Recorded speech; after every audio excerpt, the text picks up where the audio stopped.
Një delegacion i Shteteve të Bashkuara të Amerikës do të kërkojë përparim drejt një armë pushimi në detin e Zi dhe që të ndërpritet dhuna në luftën në Ukrainë gjatë bisedimeve me zyrtarët rus. Ditën e hënë, pra sot, do të ketë një takim diplomatik tepër të rëndësishëm. Unë nuk dua të ndalem në detaje sepse kam kënaqësinë të kem në lidhje Skype zotin Dritan Hoti, ekspert të marrëdhënieve ndërkombëtare, për të patur mundësi që të diskutojmë gjitha këto. Zoti Hoti,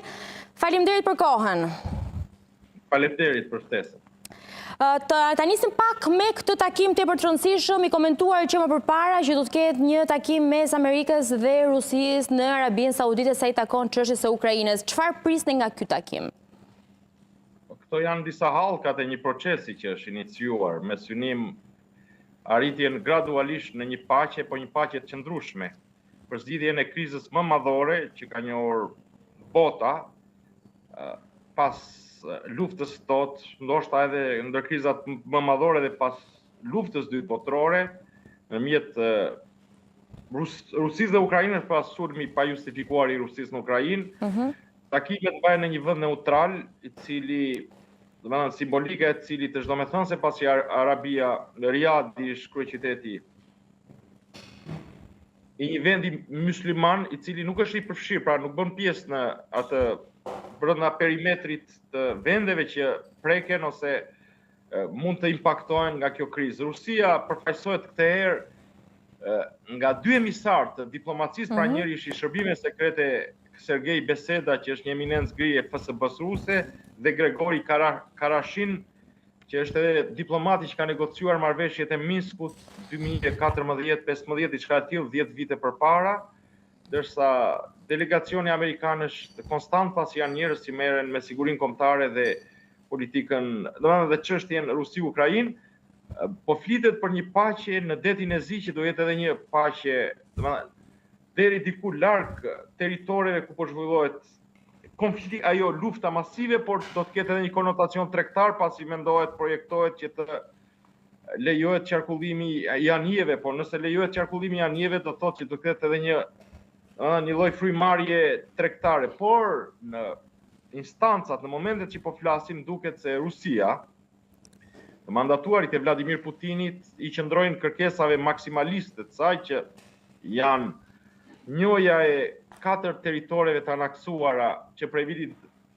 2022 në vazhdim, që i kemi përmendur, Donetsk, Luhansk, Zaporizhje dhe Kherson, mandej pranimi i Ukrainës për një mosaderim të përhershëm të saj në Aleancën e Atlantikut, pra në Aleancën Ushtarake NATO, garantimi i ekzistenca e një force sigurie shumë të reduktuar të Ukrainës dhe mbikëqyrja e pjesës tjetër të Ukrainës nga një forcë ushtarake internacionale që duhet t'i jap garanci edhe për Moskën, janë të njëjtat kërkesa maksimaliste që nuk kupton një lloj kapitullimi të plot të Ukrainës ose mundësinë e Putinit që në një etapë të dytë, meqense ai ka projektuar qëndroj gjatë në pushtet, domethënë zvetënimin gradual ose shuarjen e Ukrainës si shtet. Kurse Ukraina ka kërkesat e saj, të cilat lidhen me ekzistencën, pranimin me gjithë modifikimet të tërësisë së saj territoriale, si dhe nga ana tjetër po negocion drejt për drejt me Amerikën për dhënien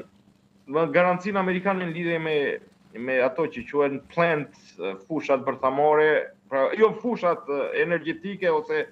të një rëndësie të veçantë strategjike, ku kanë qenë centralet e bërthamore. E ka marrë garancin nga Shtetet e Bashkuara të Amerikës, apo se jeni parë gjithë marrëdhënien, duke qenë se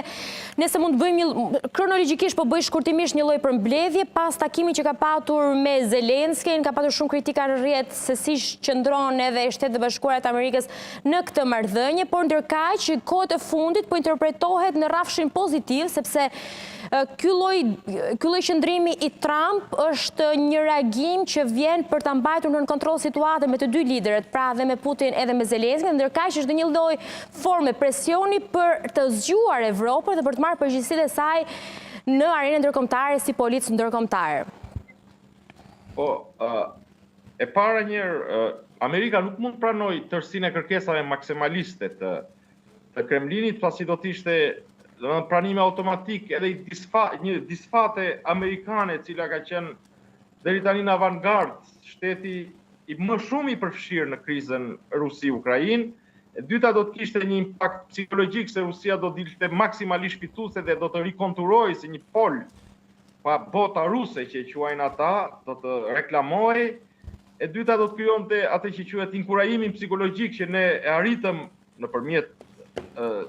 humbjeve tragjike ushtarake një sukses historik kombëtar, pse mos ta testojmë edhe me vendet e tjera limitrofe kufitar që do të vendoste në rrezik,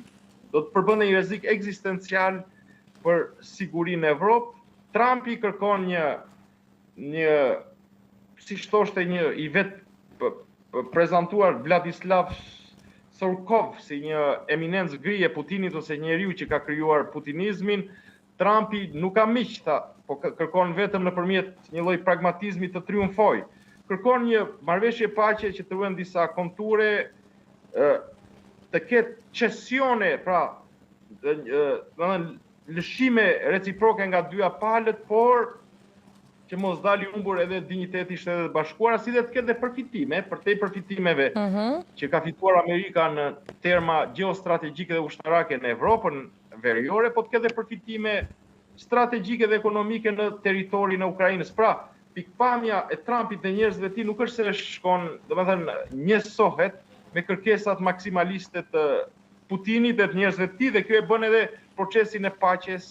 të negociatave drejt paqes gjithnjë më të komplikuar, siç vetë edhe Trump e tha, do të duhen ende kohë që të shpresojnë për një, ata që quhen lasting peace, një paqe të qëndrueshme ose që vazhdon. Ndërkaq, duhet ju pyes pak, me që unë nisa pak, e ceka pak rolin e Bashkimit Evropian në këtë situatë, në çështjet mes Ukrainës dhe Rusisë. Si e keni parë, mendoni që deklaratat e forta ekstreme të Donald Trump si ajo që nuk do të mbrojë më shtetet të cilat nuk shpenzojnë për NATO nga njëra anë, apo se mund të ketë tentativa që Amerika të largohet nga NATO sepse jo çdo përgjegjësi mund t'i kalojë asaj, ka bërë që Europa të mbajë një qëndrim të mirë, pra të mbajë gjithë përgjegjësitë e saj edhe në këtë situatë, gjë që kishte munguar kohëve të fundit, apo në qeverinë në administratën e Biden. Shiko, Evropa ka pas, e kemi cekur dhe bashkë në një intervistë, kemi mbajtur rreth 3 javë përpara, por Evropa ka pas disa gjendje të marrëdhënies saj me Rusinë edhe në kohën e realpolitikës ose të realizmit evropian, kur ka pas një rrezik nga perandoria cariste janë bërë bashkë Franca me Britaninë e Madhe për ndaluar pushtimin e Krimes nga Rusia, ose marrjen e Krimes prej perandorisë otomane. Mandej njëra palë Evropës është fut në aleancë me Rusinë, siç ka qenë fuqitë ontëntës pasi perandoritë gjermanike, Gjermania perandoria Habsburgase përbënin rrezik për Francën, rrezik dominimi ekonomik, po dhe geopolitik për Anglinë, edhe një rrezik për interesat ruse nga pjesa veriore deri në Ballkan, kurse sot, kur kjo ka edhe një lloj reaksioni drejt për drejt retorika dhe qëndrimet e Trumpit. Shtetet tradicionale evropiane, po jo vetëm ato, por dhe shtetet balltike, shtetet e veriut, Finlanda, Norvegjia, shtetet balltike, siç e thash, Polonia dhe shtetet historike, siç janë Britania e Madhe, Franca, edhe Gjermania, janë shtete që do të priren nga ajo që quhet nocioni i armatoses. Nuk po e quaj militarizëm, se ka një nocion pak dominues, por armatose, dhe Trumpi në këtë mënyrë po provokon edhe një riarmatosje, se një gjendje po e katapulton Evropën në një gjendje të ndryshme ushtarake, dhe kjo gjendje, kjo Evropë e armatosur, që është aktualisht një Evropë demokratike, pra nuk ndjek më ato synimet e